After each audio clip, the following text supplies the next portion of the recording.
Materia: Economía actual de México y la globalización. Periodo otoño 2023.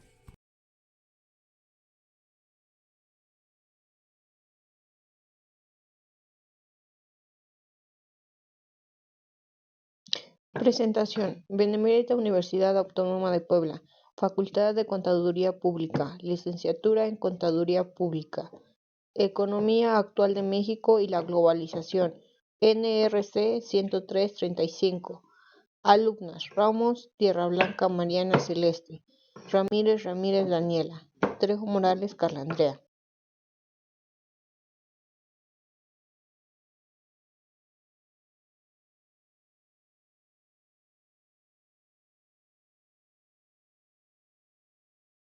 A continuación veremos el tema política económica y social del periodo 1955 a 1970.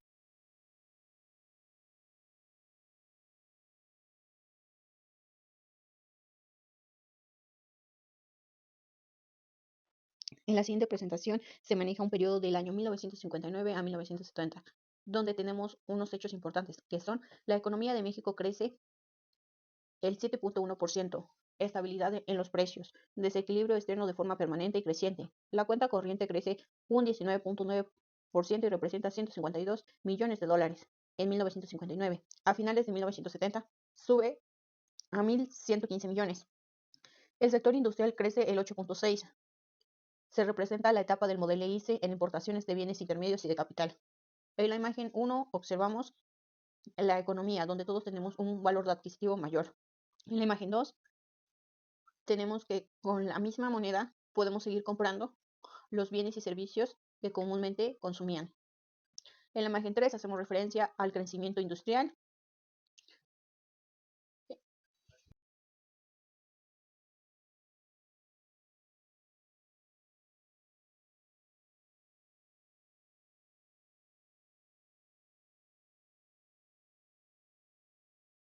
En la siguiente presentación observamos el año 1966, donde ocurrieron los siguientes hechos.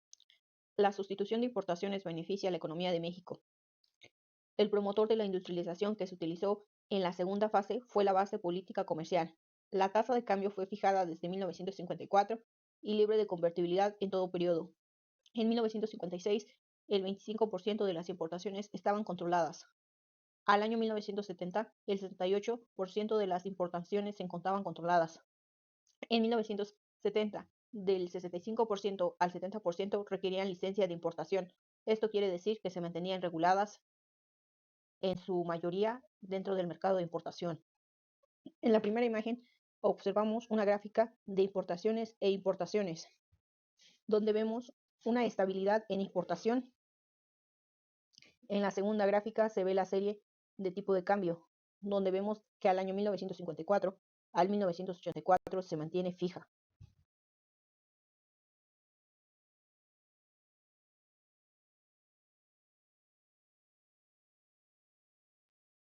La Secretaría de Industria y Comercio establece los criterios de importación de mercancía para conocer la procedencia o imprudencia, como bienes que no se produzcan en el país, la producción nacional no abastezca por entero el mercado interno, que exista escasez temporal de oferta y tengan que auxiliarse con importaciones. Esto quiere decir que se eleva las importaciones por la regla 14, que establece el régimen de amparar el 90% de importaciones de bienes de capital, como afecta ya que la estructura de protección era discriminatoria y le faltaba juicio. Además, era importante porque tenía que ver con los impuestos de las importaciones en maquinaria y de equipo de desarrollo industrial. En la primera imagen podemos observar el desarrollo industrial bajo la política. En la segunda era el edificio de la Secretaría de Industria y Comercio. En la 3 hacemos referencia a la maquinaria. En la 4 observamos el mercado interno. En la quinta las importaciones y exportaciones.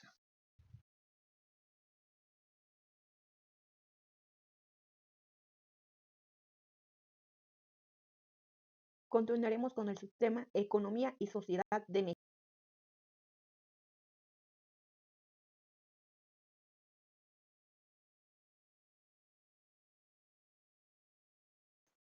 La estructura de los impuestos a las importaciones se dividía en 5% en materias primas y combustibles, de 10 a 15% de bienes en capital y el 5% de bienes de consumo suntuario. Por otra parte, en México se tuvieron que aumentar los niveles de protección de productos de grado bajo de elaboración a artículos de gran alto proceso de elaboración. Se buscaba un beneficio de impulsar el proceso de industrialización. Se necesitaba elevar los precios de bienes industriales en el sector primario a través de la protección, así lograr tener la inversión del sector industrial que representaba 2/5 partes de la inversión pública, como algunos ejemplos sería el petróleo, la electricidad y la siderurgia. Priorizando la área de industrialización. Esto llegó a provocar acelerar el gasto y tener medidas apropiadas para efectos de crecimiento. Otra toma de decisiones importantes fue no devaluar para tener un equilibrio en la balanza de pagos, tener crédito externo a largo plazo para los recursos del sector exportador y la inversión extranjera directa. Y la política fiscal se reorientó gracias a los subsidios, excepciones, tarifas bajas congeladas en bienes y servicios. En las siguientes imágenes podemos ver, en la primera, los niveles de protección de productos. En este caso son básicos. En la segunda imagen tenemos una moneda que representa el no tener que devaluar nuestro peso mexicano. En la tercera imagen tenemos la estructura de los impuestos de importación. En otra imagen vemos la priorización al área industrial. Y por último podemos observar el manejo de materias primas y consumos.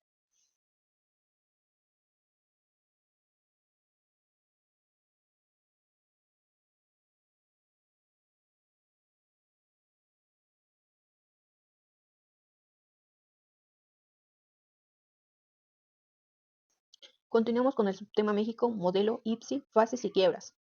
La crisis de los años 70 se debió al agotamiento del modelo IPSI y la ausencia de estrategias alternativas de desarrollo económico. La crisis de 1959 a 1970 fue de carácter estructural por la suspensión de importaciones y necesidad de nuevos campos. El modelo de industrialización tenía tres rangos, los cuales son depender de otros sectores de la economía, ya que no incluía la importación de manufacturas, que era un modelo que se agotó, y consumo de bienes no duraderos a intermedios de consumo duradero. En la primera imagen observamos el modelo de industrialización y en la segunda observamos la crisis en México del año 1970 y 1959.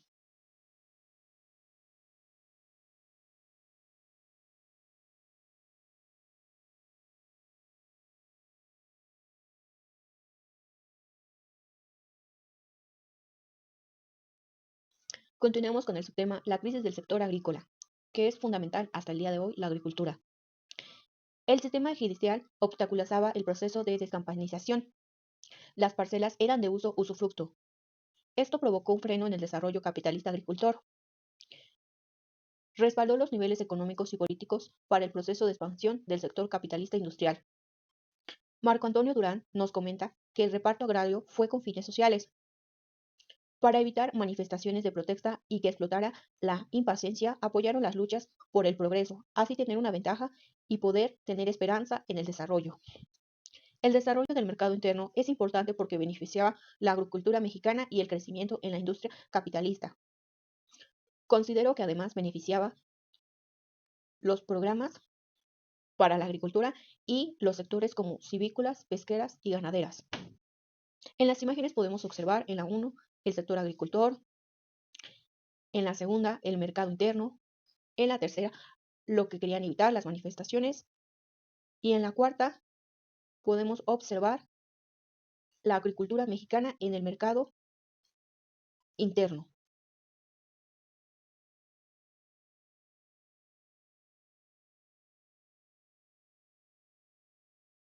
Los campesinos que tenían menos de 5 hectáreas se vieron forzados a vender su fuerza de trabajo para sustituir, ya que no podían vivir exclusivamente de sus propios campos. Era triste la situación. Los factores de producción en el año 1960 a 1970 evolucionaron de manera crítica por el rezago de las inversiones públicas y la no promoción de inversión privada. Esto llegó a provocar que se agote la inversión de infraestructura en insumos de tecnología. En las imágenes podemos ver, en la primera, que es la venta de fuerza de trabajo para sustituir. En la segunda, la evolución que se tuvo. En la cuarta, la situación triste que los campesinos tuvieron que llevar y a la actualidad aún se tiene esta situación. En la cuarta imagen vemos lo que son las inversiones públicas y privadas.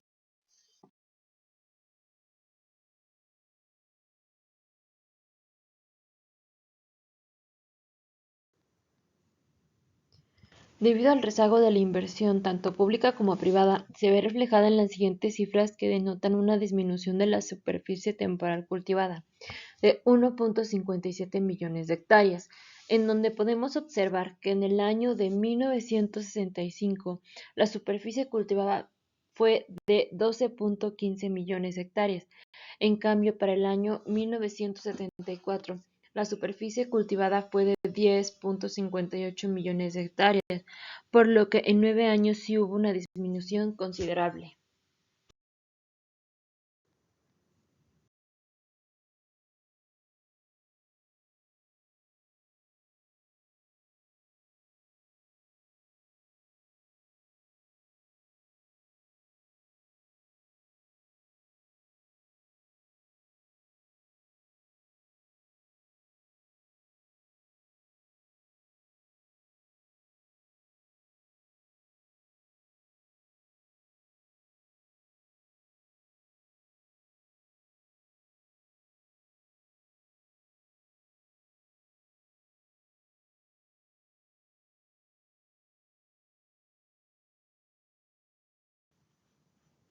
Debido a lo anterior, tenemos aquí dos escenarios en cuanto a la agricultura. Una es la agricultura de riego y la otra es una agricultura temporal, ya que en ambos, hablando en términos de valor, en la agricultura de riego aumenta más proporcionalmente el crecimiento de la superficie cultivada en un 5.7% en el mismo lapso de tiempo de 1965 a 1970. Las razones son la oportuna situación de cultivos al sobrevenir las crisis algodonera y el mejoramiento de los precios mundiales de los productos como el sorgo, la soya y el cárcamo, así como de legumbres y algunas frutas que se exportaban en México. En cuanto a la agricultura temporal, sucede totalmente lo contrario, ya que sufre una contracción del 3.9%. Esto debido a la disminución de la superficie cultivada de maíz, lo cual demuestra la polarización del sector agrícola en términos de producto y de valores se agudizó durante el periodo de la crisis agrícola, por lo cual es fundamental la crisis del campesino de temporal maicero de México.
Como consecuencia de lo anterior, la inversión pública, tanto privada en el sector agrícola, se vio disminuida en términos relativos desde el sexenio de Adolfo Ruiz Cortines, pasando del 21.3% de la inversión total a tan solo al 9.0% en 1970.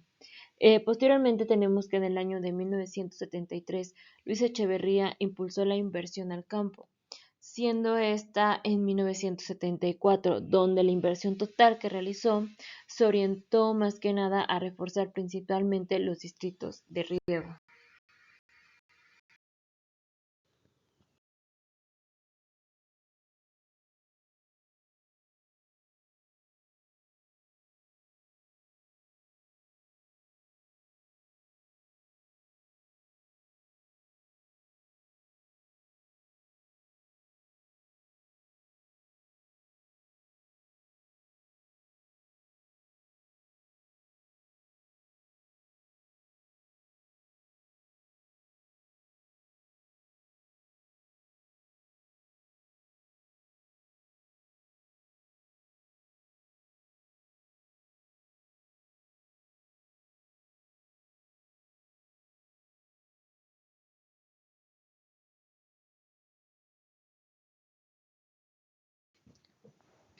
Otra de las formas que denotan la crisis de la agricultura entre 1940 a 1960 es la disminución de los gastos en jornales agrícolas con respecto al total de los gastos efectivos.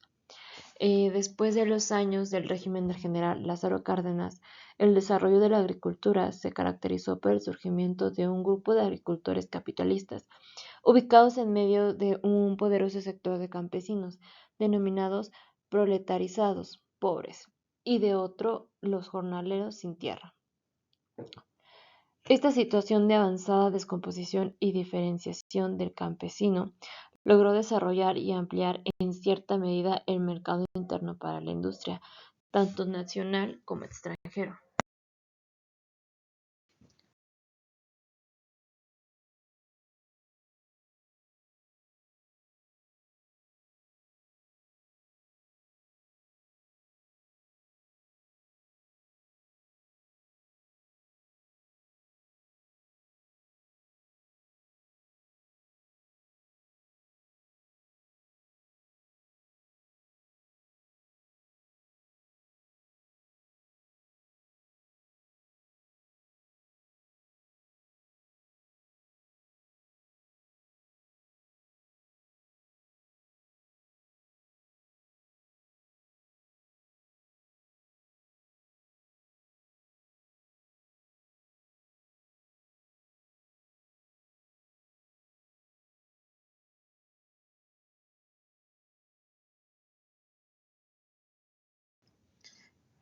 Posteriormente pasamos a lo que es el proceso de proletarización, el cual en un principio fue frenado conscientemente para mantener arraigada a la tierra a una gran parte de los campesinos, que ni la industria ni las empresas agrícolas fueron capaces de absorber, por lo que esta situación, donde coexistía un sector desarrollado y uno subdesarrollado, se generaron factores negativos y positivos.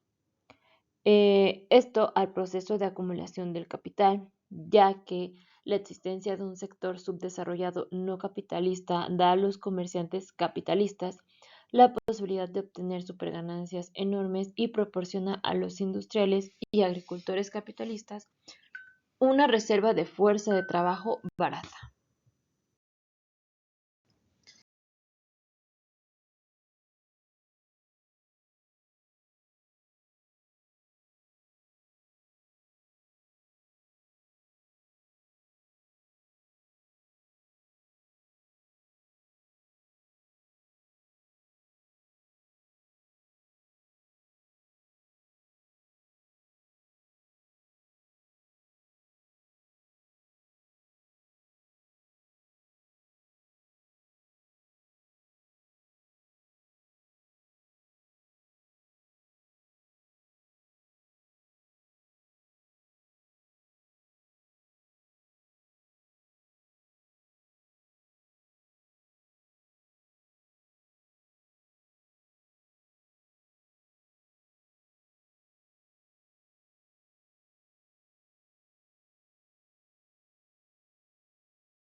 En la década de los años 70, después de casi 50 años de la reforma agraria y de desarrollo capitalista en la agricultura, se había conformado una estructura de propiedad y de producción profundamente polarizada y desigual.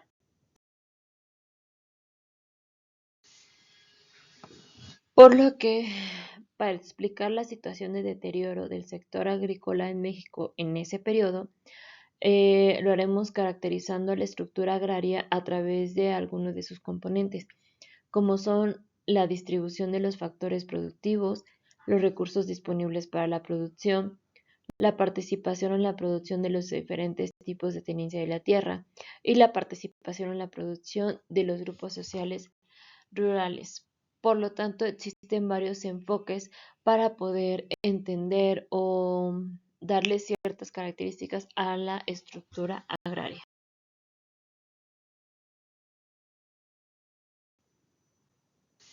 En la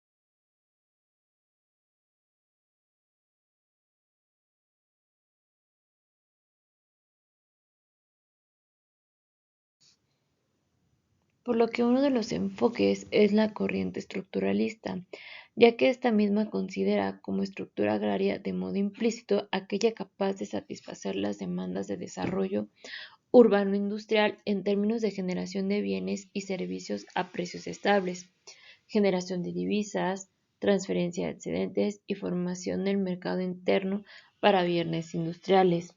En esta misma estructura agraria, algunos autores la distinguen entre un sector tradicional y atrasado y un sector moderno y dinámico, que para el caso de México es la división entre el sector ejidal y el privado.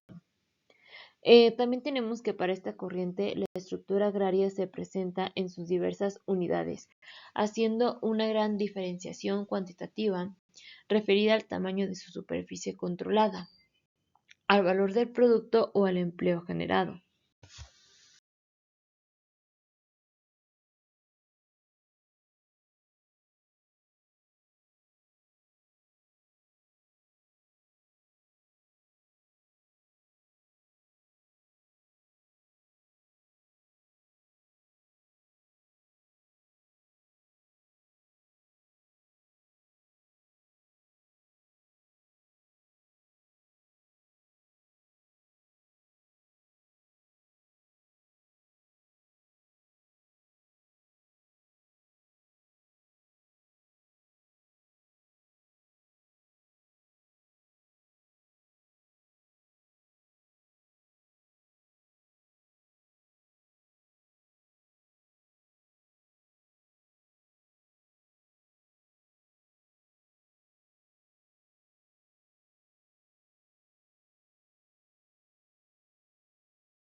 Otra de las corrientes es la histórico-estructural, la cual considera al proceso de generación de las estructuras agrarias nacionales como parte de un proceso histórico que caracteriza la inserción subordinada de las economías periféricas en la división internacional del trabajo.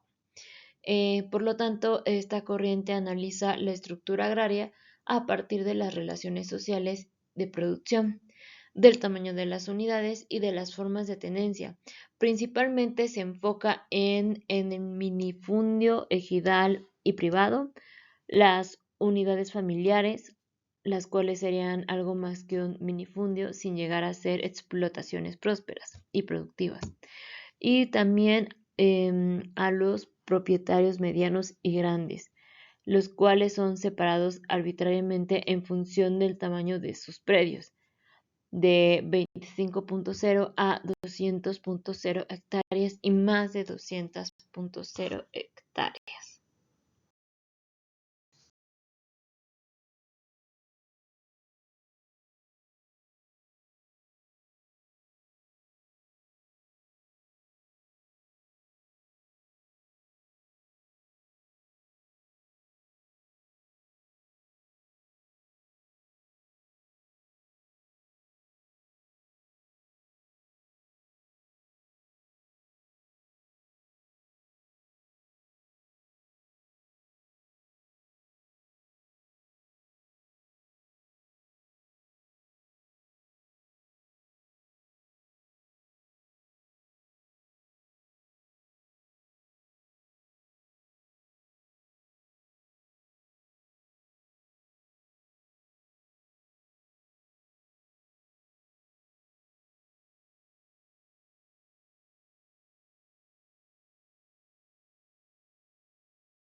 Y por último tenemos a la corriente marxista. Esta teoría destaca Roger Batra, el cual analiza la estructura agraria como estructura de clases y retomando los antecedentes de los estudios de la CDIA, la categorización la hacen en función de la teoría del valor, determinando generalmente tres principales sectores. El primero de ellos coincide con el estrato multifamiliar grande del CDIA, esto es, con la existencia de las relaciones de tipo salarial. El segundo es el campesino, producción con base al trabajo familiar. Dicho estrato se divide en dos, campesinos medios y campesinos acomodados. Y por último tenemos al sector de campesinos pauperizados, donde el grueso de la producción sería de autoconsumo. También tenemos que hay una presencia sistemática de pérdidas monetarias netas y la agricultura como fuente de ingreso tiene un carácter secundario.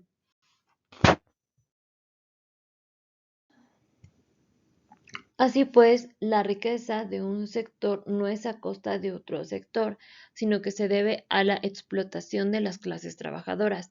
La realidad objetiva demuestra que la burguesía, tanto rural o urbana, explota al proletariado, ya sea este agrícola o industrial. Y esta es la verdadera fuente de riqueza que se concentra, según lo estudiado por Batra.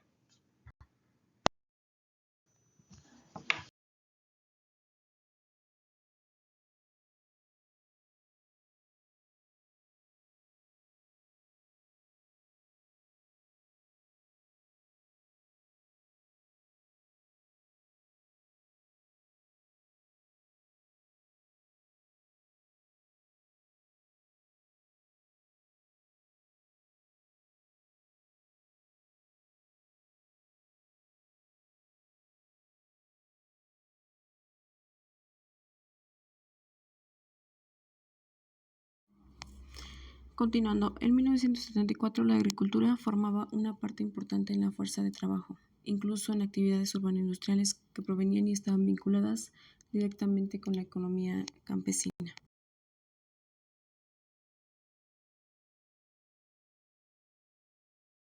Eso provocó salarios menores por largas jornadas de trabajo, comparadas con otros sectores.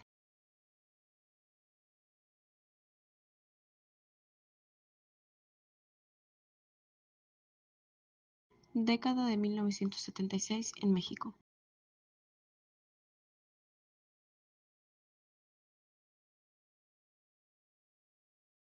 Todo el sistema bancario durante la época de los 70s transfirió menos recursos por financiamiento que los que habría captado y ahorros del sector agrícola en México.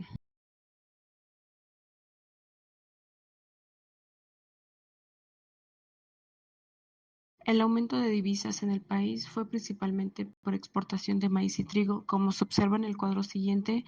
Entre 1971 y 1975 hay una gran diferencia.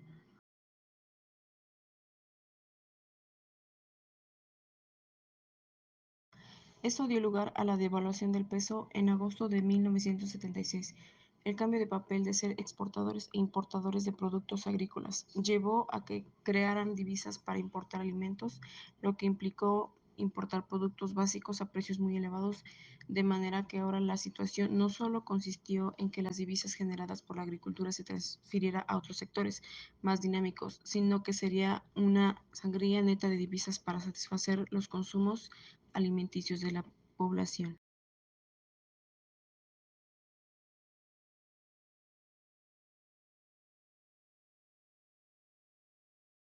La balanza comercial llegó a tener números negativos en la época de 1960 a 1975.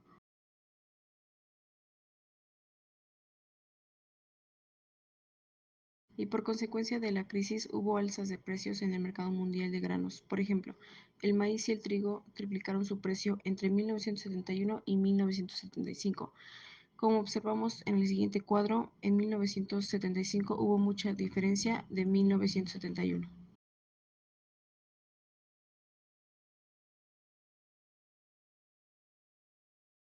Las principales importaciones de los años 1970 a 1975 fueron maíz, trigo, frijol, sorgo, arroz y soya, queriendo decir que México desde el principio de los 70 perdió condición de autosuficiencia en materia de productos básicos y comenzó a importarlos con pesos crecientemente devaluados, generándose un déficit en la balanza comercial agropecuaria, que como se puede observar para 1975 fueron números negativos.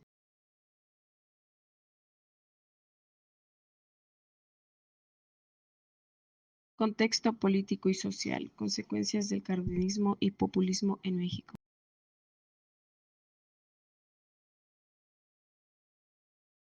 En el contexto político y social de la economía mexicana, se crearon conflictos entre cardenistas y alemanistas, problemas de aislamiento y corrupción, y sobre todo descontento social por la división política.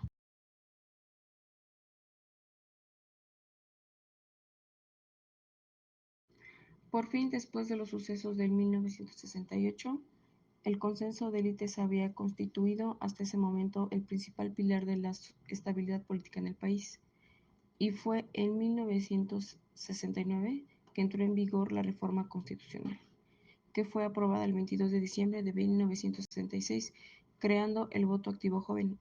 En este escenario se preparaba la sucesión presidencial, favoreciendo al nuevo candidato Luis Echeverría Álvarez.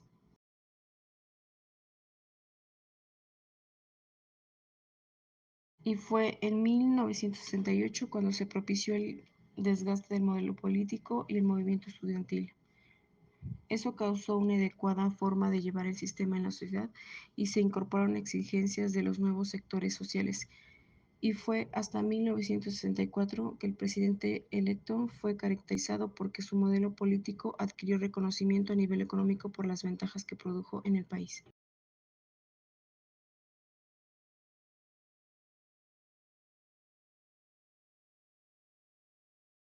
Gracias.